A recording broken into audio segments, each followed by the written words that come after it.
भैया 12-12, 14-14 घंटे अंधों की तरह पढ़ने का कोई फायदा नहीं। 30 दिन को मैंने 3 पार्ट्स में डिवाइड कर लिया। पहले आते हैं हमारे 7 दिन, जो मैं आपको चैप्टर पढ़ने के लिए बोल रहा हूँ वो इन्हीं की वजह से बोल रहा हूँ कि डेफिनेशन जो आएंगी, आपके जो कीवर्ड्स आएंगे और जो आपकी हेडिंग्स आएंगी, उन पर आपको क्या है प्राइमरी फोकस रखना है, अपनी पहली प्रेफरेंस उनको देनी है और सैंपल पेपर स्टार्ट करने चाहिए, कर देने हर हाल में। ठीक है, सैंपल पेपर करोगे तो आपको फिर कुछ क्या पता लगेंगे, आपको अपने वीक पॉइंट्स फिर पता लग जाएंगे। अगर मैं तुमसे कहूं कि बोर्ड के 30 दिन पहले भी अगर तुम थोड़ा सा सीरियस हो जाओ तो 90% लाना पॉसिबल है, वो भी बिना पूरी रात जागे, बिना 10-10 घंटे पढ़ाई करे और बिना पैनिक करे, तो मानोगे? मालूम है नहीं मान पाओगे, थोड़ा सा इंपॉसिबल लग रहा होगा, बट असल में कुछ भी इंपॉसिबल नहीं है, एवरीथिंग इज पॉसिबल। और यही मैं आज तुम लोगों को बताने के लिए आया हूं कि आखिर जो ये लास्ट के हमारे सुपर 30 डेज बचे हुए हैं, इनको किस तरीके से यूटिलाइज करना है। एक बहुत ही बेसिक सी स्ट्रेटेजी है, स्ट्रेटेजी कहो या प्लानिंग कहो या अपना टाइम टेबल क्यों ना कहो, आजकल के वर्ल्ड में नए नए वर्ड आ गए हैं, पर जो भी कहो एक टाइम टेबल तुम्हारे लिए लेकर आया हूं। अगर इस टाइम टेबल के थ्रू तुमने मेहनत करनी अभी से थोड़ी सी सीरियसली स्टार्ट कर दी, तो सच बोल रहा हूं यार 90% दूर नहीं है, बहुत ही इजी है। लेकिन उससे पहले आपको ये समझना होगा कि 3 बेसिक सी मैं आपको चीजें बताऊंगा जो नहीं करनी है। पहले इनसे दूर रहना है कि जो गलत नहीं करना है, ठीक क्या करना है वो आगे मैं समझाता हूं। देखो यार, सिंपल सी चीज है कि कोई नई बुक स्टार्ट नहीं करनी है आपने। कोई नई बुक लेकर आओ, किसी ने बोला ये गाइड उठा लो, उस राइटर की उठा लो, कोई जरूरत नहीं है, अब वो टाइम नहीं है आप कोई नई बुक स्टार्ट करो। जो स्ट्रैटेजी आज बता रहा हूं उसी स्ट्रैटेजी को फॉलो करोगे, उस टाइम टेबल को फॉलो करोगे, तो आपको खुद में ही 1 हफ्ते में चेंजेस दिखने लगेंगे कि हाँ, जो सर ने बताया था वो टाइम टेबल अगर हम फॉलो कर रहे हैं, उस तरीके से फॉलो कर रहे हैं, तो हमें पॉजिटिव बेनिफिट या आप कह सकते हैं हमारे ऊपर पॉजिटिव इंपैक्ट उसका पड़ रहा है। और जो सबसे लास्ट, भैया 12-12, 14-14 घंटे अंधों की तरह पढ़ने का कोई फायदा नहीं है, कोई फायदा नहीं है यार। नींद की नींद नहीं रहेगी, चैन का चैन नहीं रहेगा, सब उड़ जाएगा और एग्जाम हॉल में जाके इतना प्रेशर फील करोगे ना कि मैं 12-12 घंटे पढ़ता था तब भी मैं कुछ नहीं कर पा रहा हूं। स्मार्ट वर्क करना है हमें गधा मजदूरी नहीं करनी है। एक शेर और एक गधे में ना यही एक फर्क होता है, गधा 24 घंटे मेहनत करता है तब भी गधा ही रह जाता है, और शेर 18 घंटे सोता है, 6 घंटे सीरियस होकर फोकस तरीके से शिकार करने जाता है और जंगल का राजा कहलाता है। बस वही गधे की तरफ से आपको शेर की तरफ आना है ना, तो बेसिक सी स्ट्रेटेजी है, उसको फॉलो करना, मैं गारंटी देता हूं बहुत बेनिफिट मिलेगा आपको। अगर मैं बात करूं 30 दिन है, 30 दिन को ना मैंने सिंपल से, मैं हमेशा बोलता हूं कि जब भी किसी चीज के बारे में हम स्टडी करते हो तो उसको बांट लो, डिवाइड कर लो, थोड़ा अच्छे तरीके से समझ पाओगे। तो इस 30 दिन को मैंने 3 पार्ट्स में डिवाइड कर लिया। पहले आते हैं हमारे 7 दिन, पहला वीक जो आता है, भैया पहले वीक में मैं हमेशा सबको बोलता हूं कि जब आप स्टार्ट करते हो ना नया, तो अपने बेसिक से जुड़े रहना पड़ता है हमें। तो बेसिक क्या है आपका? एनसीईआरटी। एनसीईआरटी के हर एक चैप्टर को बस एक बार रिवाइज करना है अच्छे तरीके से। क्या करना है?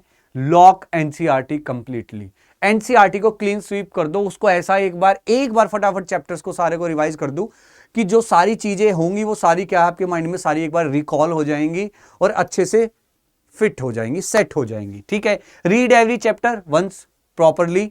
क्योंकि उसमें आपकी डेफिनेशंस, हेडिंग्स और कीवर्ड्स हैं जिनको मेनली आपको फोकस करना है।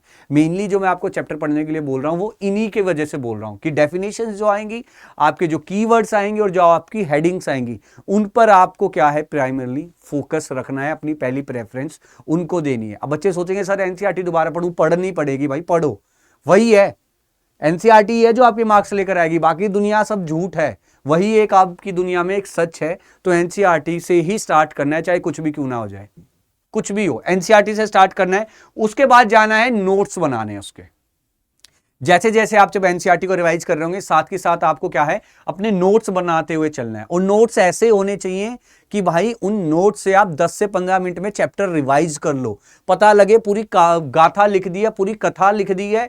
एक चैप्टर के ही नोट्स बनाने में आपको 1 घंटा लग गया है और पढ़ने में भी 1 घंटा लग रहा है, उन नोट्स का कोई फायदा नहीं है, वो बिल्कुल गलत नोट्स होंगे। इस टाइम आपने सिंपल 1 पेज के नोट्स बनाने हैं और ऐसे बनाने हैं कि आप उस नोट से जो सिंगल या 2 पेज का नोट्स बनाए होंगे आपने एक चैप्टर के, उसको 10 से 15 मिनट में आप रिवाइज कर सको, क्योंकि वो चीजें बिल्कुल लास्ट एग्जाम का जो लास्ट वीक आपका बचेगा वहां पर वो चीजें काम आएंगी। और ये बात मैं पहले भी कई बार बता चुका हूं, लेकिन स्टिल मैं भी वही हूं, आप भी वही हैं। एक बार और बता रहा हूं कि अब कम से कम मान लो एग्जाम का लास्ट टाइम आ रहा है, हेडिंग्स, कीवर्ड्स, फ्लो चार्ट बनाते हुए चलो और एक चैप्टर को 2 पेज में कंसाइज कर लो, 2 पेज जितना, ताकि आप जब रिवाइज करो लास्ट टाइम में तो 10 से 15 मिनट में वो रिवाइज आपका हो जाए। ये है आपका महापैक। अब भी सोच रहे होंगे अरे सर बताते बताते बीच में क्या ले आए। देखो यार, ये आप लोगों के लिए लाया हूं मैं, ऐसा तो है नहीं कि मैं खुद पढ़ने के लिए लाया हूं, ये आप लोगों के लिए लाया हूं। ठीक है, अब भी जो लास्ट आपका बैच है वो बैच स्टार्ट हो रखे हैं। ठीक है, आपके पास 2 बैच हैं, महापैक है जिसमें आप CUT भी साथ प्रिपेयर कर सकते हो।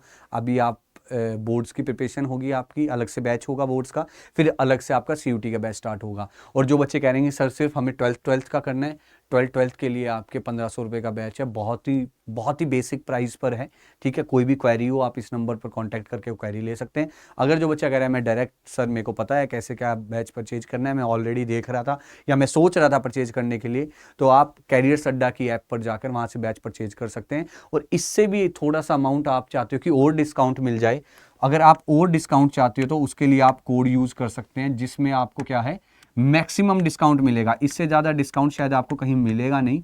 ठीक है, MAPS26 आप ये कोड यूज़ करें और बैच में जल्दी जल्दी एनरोल हो जाएं, क्योंकि स्टूडेंट्स बहुत आ रहे हैं, लिमिटेड सीट्स हैं हमारे पास, कि ऐसा ना हो कि बाद में आप मुझे टेलीग्राम पे मैसेज करो कि सर मेरे को बैच लेना था और मैं को अब ले नहीं पा रहा हूँ मैं, तो मेरे पास एक ही जवाब होगा यार सीट्स फुल हो गई। तो लिमिटेड सीट्स हैं।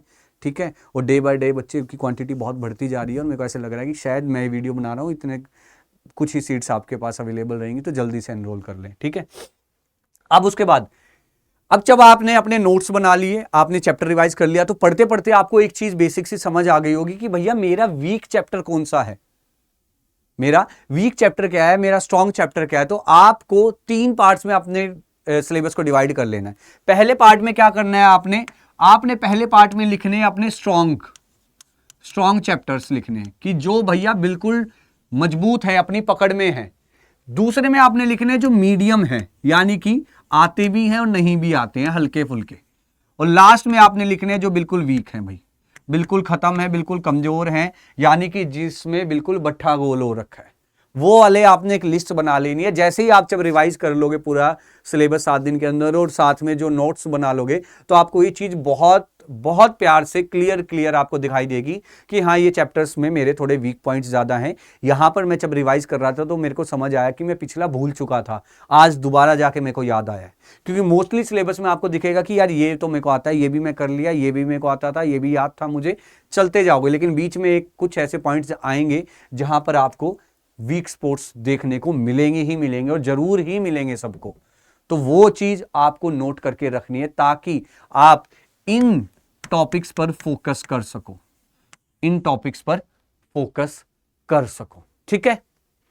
अब जब आपका ये हो जाएगा 7 दिन के बाद, फिर हमारे अगले 10 दिन बचते हैं।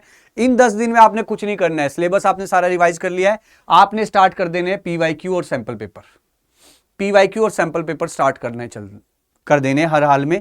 ठीक है, सैंपल पेपर करोगे तो आपको फिर कुछ क्या पता लगेंगे, आपको अपने वीक पॉइंट्स फिर पता लग जाएंगे कि भैया एग्जाम में जब मैं सैंपल पेपर करता हूं तो मेरा वीक पॉइंट क्या है। अब यहां मैं टॉपिक्स की बात नहीं कर रहा हूं, मैं यहां चैप्टर्स की बात नहीं कर रहा हूं।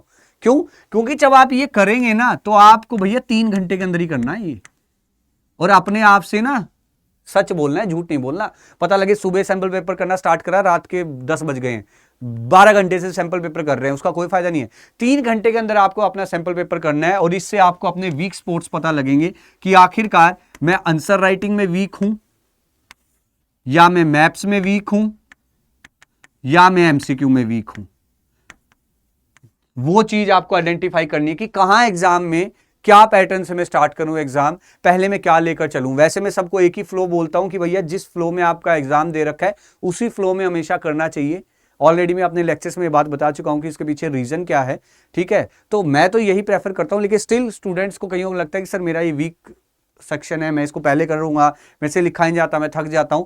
तो वो आपको सैंपल पेपर से पता लगेगा कि सैंपल पेपर जब आप 3 घंटे में कंप्लीट कर पा रहे हो, नहीं कर पा रहे हो। क्योंकि पहले 15 मिनट आपको एग्जाम देखना है और लास्ट के 15 मिनट आपको अपना जो एग्जाम लिखा है उसको देखने में टाइम होता है, आधा घंटा वहां चला जाता है। तो बचा हुआ टाइम में आपको क्या है कि आप सारा एग्जाम अटेम्प्ट कर भी पाओगे या नहीं कर पाओगे। ये छोटे छोटे पॉइंट्स हैं जो बच्चे ध्यान नहीं देते हैं। एग्जाम हॉल में जाके उनको बहुत ही बड़ा इसका नुकसान उठाना पड़ता है। ठीक है, तो ये जरूर हर हालत में करना है। और इसके बाद आता है हमारा तीसरा फेज, यानी कि रिवीजन और मेमोरी गेम। रिवाइज भी आप साथ के साथ करते चलोगे इसमें, और आप साथ के साथ आपका मेमोरी गेम का भी खेल स्टार्ट होगा।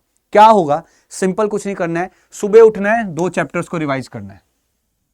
क्योंकि अब तक आप सैंपल पेपर कर चुके होंगे, पीवाईक्यूज कर चुके होंगे, आपको अपनी वीक स्पोर्ट्स भी पता लग गए होंगे कि आंसर राइटिंग है या कौन से चैप्टर है, सब आपके सामने इमेज क्लियर हो चुकी होगी। अब कुछ नहीं करना है, सुबह उठे 2 चैप्टर रिवाइज करें, दोपहर आई प्रैक्टिस करने लग गए, क्वेश्चंस की प्रैक्टिस कर ली, सैंपल पेपर कर लिए, पीवाईक्यूज कर लिए, दोपहर को वो कर लिए। अब शाम होते होते आपको पता लग जाएगा कि जो आप सैंपल पेपर और प्रैक्टिस करके आए हो उसको जब चेक करोगे तो आपको थोड़ी बहुत गलतियां देखने को मिलेंगी। बस शाम हुई, उन गलतियों को रिवाइज करो, सिंपल उन गलतियों को रिवाइज करके खत्म करो। क्योंकि रात को हमारा माइंड बहुत थक जाता है, सुबह हमारा माइंड फ्रेश रहता है, तो सुबह के चैप्टर जो रिवाइज करोगे फ्रेश माइंड से करोगे, दोपहर तक आराम से खाना खा के, क्योंकि खाना खा के क्या है आपको नींद आएगी दोपहर को। ठीक है, तो उस नींद को भगाने के लिए राइटिंग स्टार्ट करोगे, आप लिखोगे, नींद नहीं आएगी, अगर पढ़ोगे तो नींद जरूर आएगी। इसलिए सुबह वो करता हूं। रात को मैं कभी नहीं बोलता चैप्टर्स को रिवाइज करने के लिए, रात को लेके बैठोगे किताब, सो जाओगे 5 मिनट में, कोई दिक्कत नहीं है। सुबह मेहनत करो, सुबह चैप्टर्स को रिवाइज करो, दोपहर को खाना खाया, नींद आ रही है, लिखना स्टार्ट करो, सैंपल पेपर करना स्टार्ट करो। 3 घंटे है, 3 घंटे के अंदर सैंपल पेपर कर लो, अगले दिन 3 घंटे में पीवाईक्यू करो। इस तरीके से आपको नींद नहीं आएगी। और शाम को जब आप थक जाओगे अच्छे खासे, आपको पता है कि यार मैंने पूरे दिन मेहनत करी है, अब क्या करूं, तो वो जो पेपर्स आप चेक करोगे अपने, देखोगे, उनमें जो आपको गलती मिलेगी बस उनको रिवाइज करना और चैन की नींद सो जाना। 30 दिन का ये प्लान फॉलो करो, मैं गारंटी कहता हूं कि भैया नंबर तुम्हारी झोली में मिलेंगे, लिटरली झोली में मिलेंगे। दाएं बाएं की प्लान दुनिया बहुत बता देगी, पेड़ पे उल्टे लटक के पढ़ो, चांद की तरफ मुंह करके पढ़ो, सूरज की तरफ कमर करके पढ़ो, कोई फायदा नहीं है, सब बेकार बातें हैं। सिंपल स्ट्रेटेजी, बेसिक स्ट्रेटेजी को फॉलो करोगे तभी कुछ हो पाएगा। दाएं बाएं भागोगे कोई मतलब नहीं है। तो सिंपल तरीके से आखिरी 30 दिन है, सुपर 30 डेज बोलता हूं मैं इनको। ठीक है, ये सुपर 30 डेज में डेली एक सुपरमैन की तरीके से आपको काम करना है। और अगर आपने 30 दिन ढंग से काम कर लिया तो बेटा 1.5 महीने बाद, 2 महीने बाद जब रिजल्ट आएगा ना, मजा आ जाएगा तुम्हें। जिंदगी में ऐसे एकदम चरम सुख की प्राप्ति होगी, आप कहोगे मजा आ गया यार, उस 30 दिनों में हमने अच्छे से मेहनत करी। जो इस प्लान को फॉलो करेगा ना, जो 60% पे स्टूडेंट बैठा है, मैं गारंटी देता हूँ 85 पे पहुंच जाएगा वो, सिर्फ 30 दिन के अंदर 85 पे। और जो ऑलरेडी 90 अबव है वो 100% का स्टूडेंट बन जाएगा। लेकिन उसके लिए आपको फॉलो करना होगा। और बैच लिमिटेड सीट्स हैं, अगेन मैं बोल रहा हूँ, जल्दी से जल्दी एनरोल कर लो ताकि इस सफ़र में आप हमारे साथ जुड़ जाओ।